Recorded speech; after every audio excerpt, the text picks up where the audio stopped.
আজকের এই আলোচনাটা একটা খুব ইন্টারেস্টিং বিষয় নিয়ে। ২০ কোঠায় বয়স, মানে সবেমাত্র কেরিয়ার শুরু হচ্ছে, এই সময়টাতে যে কি অসম্ভব আর্থিক ক্ষমতা হাতে থাকে সেটা আমরা প্রায় খেয়াল করি না। চলুন আজ সেটাই একটু ভেঙে দেখা যাক।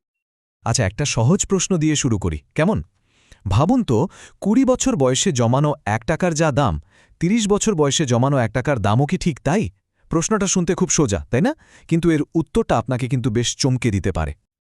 আমরা অনেকেই তো ভাবি ইনভেস্টমেন্ট ওটা তো পরের ব্যাপার, কিন্তু এই যে আমরা দেরি করি, এই দেরি করার আসল দামটা ঠিক কত সেটাই এখন আমরা দেখব। একটা খুব কমন ধারণা আছে, তাই না, যে ইনভেস্টমেন্ট তো পরেই করা যাবে, হাতে যখন আরও বেশি টাকা আসবে। বিশ্বাস করুন, এটাই সম্ভবত সবচাইতে বড় আর দামি ভুলগুলোর একটা। এটা আসলে এখন বনাম পরের একটা লড়াই, আর এই লড়াইটাতে এখনকে জেতানোটা যে কতটা জরুরি সেটাই আমরা আজ বুঝব। তাহলে প্রশ্ন হল, একজন তরুণ ইনভেস্টরের সবচেয়ে বড় সম্পদটা কি? না, এটা কিন্তু অনেক টাকা পয়সা নয়। তার আসল মানে গোপন অস্ত্রটা হল সময়। আর এই সময় খুলে দেয় কম্পাউন্ডিং নামের এক জাদুর দরজা। একে একটা সুপার পাওয়ারও বলা যেতে পারে। ব্যাপারটা কি? সহজ করে বললে, এটা এমন একটা প্রসেস যেখানে আপনার ইনভেস্টমেন্ট থেকে যে লাভটা হচ্ছে সেই লাভটাও আবার নতুন করে লাভ কামাতে শুরু করে। ঠিক যেন একটা ছোট্ট বরফের গোলা, যেটা পাহাড়ের ওপর থেকে গড়ানো শুরু করলে আস্তে আস্তে বড় হতে হতে একটা বিশাল আকার নেয়। কম্পাউন্ডিংয়ের ফলে টাকা ঠিক এভাবেই আপনার হয়ে কাজ করতে শুরু করে। কিন্তু মুখে তো বললাম সুপার পাওয়ার, কিন্তু এটা আসলে কতটা পাওয়ারফুল, মানে একটা গোটা জীবনে এর প্রভাব ঠিক কতটা পড়তে পারে? চলুন এবার সরাসরি সংখ্যা দিয়ে ব্যাপারটা বুঝে নেওয়া যাক। এই চার্টটার দিকে একবার তাকানো যাক। এখানে কি দেখানো হচ্ছে? ধরুন, কেউ যদি প্রতি মাসে মাত্র ২,০০০ টাকা করে ইনভেস্ট করে আর বছরে গড়ে 10% রিটার্ন পায়, তাহলে ৬৫ বছর বয়সে তার মোট সম্পদ কত হবে? দেখুন, যে ২০ বছর বয়সে শুরু করেছে তার সম্পদের পরিমাণটা কোথায় গিয়ে দাঁড়িয়েছে, আর তার ঠিক পাশেই দেখুন যারা ৩০ বা ৪০-এ শুরু করেছে তাদের অবস্থা। পার্থক্যটা কিন্তু আকাশ পাতাল। আর সবচেয়ে অবাক করা ব্যাপার হলো, এখানে বিনিয়োগের অঙ্কটা কিন্তু সবার জন্য একই। আসল পার্থক্যটা গড়ে দিয়েছে শুধু শুরু করার সময়টা। আর যে ২০ বছর বয়সে শুরু করেছিল তার ফাইনাল অ্যামাউন্টটা কত? ১ কোটি টাকা। হ্যাঁ, ঠিকই শুনছেন। একবার ভাবুন, মাসে মাত্র ২,০০০ টাকা জমিয়ে এই অঙ্কটা ছোঁয়া সম্ভব? এর পেছনের কারণটা আর কিছুই না, শুধু তাড়াতাড়ি শুরু করা আর তারপর কম্পাউন্ডিংয়ের ম্যাজিককে কয়েক দশক ধরে কাজ করতে দেওয়া। এই টেবিলটা দেখুন, এটা অপেক্ষা করার দামটা একদম চোখে আঙুল দিয়ে দেখিয়ে দিচ্ছে। যে ২০ বছর বয়সে শুরু করছে তার ফাইনাল সম্পদ দাঁড়াচ্ছে ১ কোটি টাকা।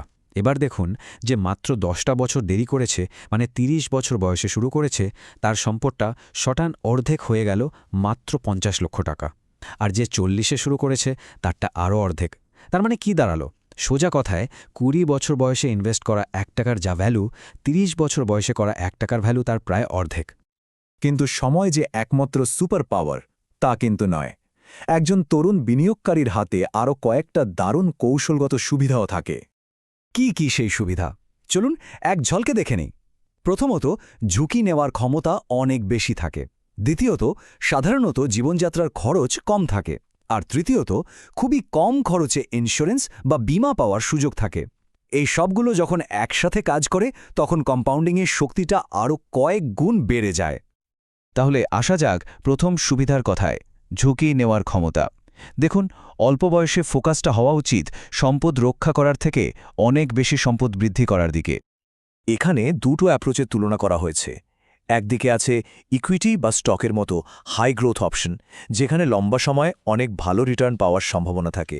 হাতে যদি ৪০ বছরেরও বেশি সময় থাকে, তাহলে শেয়ার বাজারের ছোটখাটো উত্থান পতন বা লোকসান থেকে বেরিয়ে আসাটা কোনো ব্যাপারই না। আর অন্যদিকে দেখুন ফিক্সড ডিপোজিটের মতো সেফ অপশনগুলো। এগুলো রিটার্ন কম, তাই এগুলো তাদের জন্যই ভালো যারা অবসরের কাছাকাছি চলে এসেছেন আর নিজের জমানো টাকা নিয়ে কোনো ঝুঁকি নিতে চান না। তাই একজন তরুণ ইনভেস্টরের জন্য হিসেব করে ঝুঁকি নেওয়াটা কিন্তু একটা বিরাট বড় অ্যাডভান্টেজ।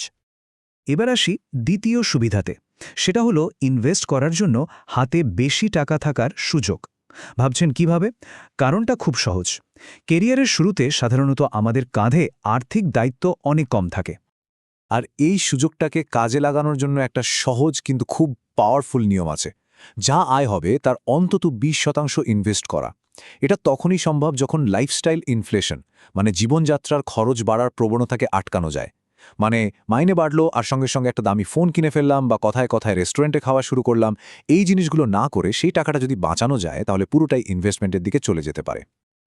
আর সবশেষে আমাদের টুল কিটের ৩ নম্বর সুবিধা, আর সেটা হলো খুবই কম খরচে নিজের ভবিষ্যৎ সুরক্ষিত করার সুযোগ। এখানে কথা হচ্ছে ইন্স্যুরেন্স নিয়ে। একটা উদাহরণ দিলেই ব্যাপারটা পরিষ্কার হয়ে যাবে। ধরুন ২২ বছর বয়সে ১ কোটি টাকার একটা টার্ম লাইফ ইন্স্যুরেন্স পলিসি নিতে গেলে মাসে খরচ হতে পারে মাত্র ৫০০ থেকে ৬০০ টাকা। অবিশ্বাস্য, তাই না? অথচ এই একই পলিসির জন্য বয়স যত বাড়তে থাকবে প্রিমিয়ামের অঙ্কটাও কিন্তু লাফিয়ে লাফিয়ে বাড়বে। তাই কম বয়সে একটা কম প্রিমিয়ামে পলিসি লক করে ফেলাটা একটা বিরাট আর্থিক চাল। তো এই সব সুবিধাগুলো জানার পর আমার মনে হয় সিদ্ধান্তটা একদম পরিষ্কার। চলুন সবটা গুছিয়ে একবার দেখে নিই যে কেন আজই মানে এখনই শুরু করাটা এত বেশি জরুরি। এই একটা লাইনই হয়তো পুরো আলোচনার সারমর্ম। দেরি করার প্রতিটা দিনের অর্থ হল নিজের ভবিষ্যৎ সম্পদকে অনেকটা কমিয়ে ফেলা। এটা একটা খুবই সোজাসাপটা কিন্তু শক্তিশালী কথা, যা আমাদের মনে করিয়ে দেয় যে সময় নষ্ট করার ঝুঁকিটা ঠিক কতটা বড়। তাহলে এখন কি করণীয়? রাস্তাটা কিন্তু খুবই সোজা, মাত্র 2টো স্টেপ। স্টেপ 1, এখনই শুরু করা। মাসে ২০০০ টাকার মতো একটা ছোট অঙ্ক দিয়েও কিন্তু এই বিশাল জার্নিটা শুরু করা যায়। আর স্টেপ 2, সময়কে ওর কাজটা করতে দেওয়া। মানে আপনার সেই গোপন অস্ত্র কম্পাউন্ডিংকে আগামী ৪০টা বছর ধরে তার জাদুটা দেখাতে দিন।